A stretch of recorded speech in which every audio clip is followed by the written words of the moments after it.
పట్టణంలో Congress party parliament ఎన్నికల ప్రచారంలో స్పీడ్ పెంచింది. అసెంబ్లీ నియోజకవర్గ కాంగ్రెస్ పార్టీ ఇన్ఛార్జి కంది శ్రీనివాసరెడ్డి నేతృత్వంలో పట్టణంలో వార్డుల వారీగా ఇన్ఛార్జీల ప్రచారాన్ని హోరెత్తిస్తున్నారు. కంది శ్రీనివాసరెడ్డి సతీమణి కంది సాయి మౌనారెడ్డి పట్టణంలోని 1వ వార్డు మహాలక్ష్మివాడ, జైవాడ నగర్, 2వ వార్డు చిలుకూరి లక్ష్మీనగర్, 3వ వార్డు తెర్పల్లి, 4వ వార్డు బంగారిగూడ కాలనీలో విస్తృత ప్రచారం నిర్వహించారు. ఇంటింటికి షాప్కు తిరుగుతూ కరపత్రాలు పంచుతూ ఓట్లు అభ్యర్థించారు.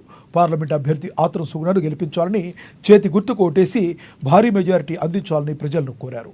ఈ కార్యక్రమంలో Jainath ZPTC Tummala Arundhati Venkat Reddy, municipal vice chairman Zaheer Ramzani, Congress senior నాయకులు గిమ్మ సంతోష్, బాయిన్వార్ గంగారెడ్డి, మంచాల పోతన్న, సిపిఐ రాష్ట్ర కమిటీ సభ్యులు ముడుపు నళినీరెడ్డి, డి శ్రీలేఖ, ఆదివాసి, కౌసర్ ఆనంద్, మహేందర్, ఖయ్యూం రజా, ఎంఏ వదూద్, శరణ్యారెడ్డి, ఐనేని స్వప్న, లత, ఉయికా ఇందిరా, సోనియా మంధని, అఫ్రోజ్, అబ్దుల్ రషీద్, జవీద్ ఖాన్, సాజిద్, పలువురు కాంగ్రెస్ పార్టీ నాయకులు, కార్యకర్తలు, కాలనీ వాసులు పాల్గొన్నారు. సబ్బండ వర్గాలను కలుపుకపోయేటువంటి చేతి గుర్తుకు ఓటేసి ఒక్క అవకాశం ఇవ్వండి. మరి ఇన్ నుంచి బీజేపీ గాని బీఆర్ఎస్ గాని ఇల్లు ఇచ్చిందా తెచ్చుకుంటారు.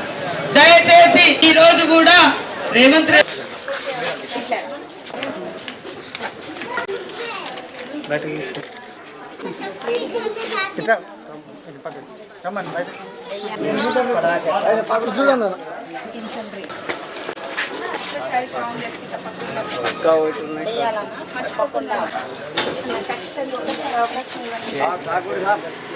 మనం గెలిపించుకుంటే పనులు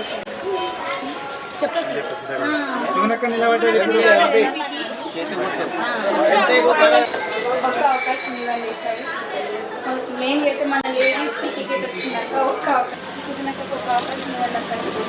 నమస్తే.